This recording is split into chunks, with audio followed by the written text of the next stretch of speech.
పక్కింట్లో పూలు కోసి పూజలు చేస్తున్నారా? హిందూ ధర్మంలో పూజకు అత్యంత ప్రాధాన్యత ఉంది. ఆ దేవునికేనా సరే, పూజ చేసే సమయంలో పుష్పాలు వినియోగించడం ప్రాచీనకాలం నుంచి వస్తున్న ఆచారం.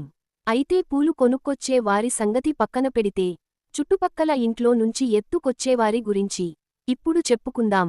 రోజు ఉదయాన్నే చాలామంది మహిళలు పూజ కోసం పూలు కోస్తుంటారు.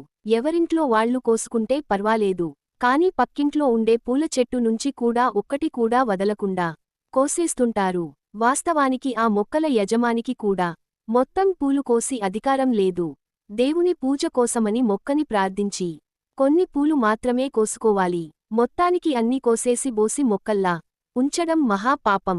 ఇక ఆ ఇంట్లో వాళ్లని అడగకుండా పూలు కోసుకోవడం అంటే దొంగతనం కిందకి వస్తుంది. పూలు కోసుకున్నప్పుడు కూడా ఇంటి యజమానిని అడగాలి. అప్పుడు కూడా మీరు చేసే పుణ్యంలో సగం వారికి వెళ్ళిపోతుంది. ఈ విషయాలు గరుడ పురాణంలో కూడా ఉంటుంది.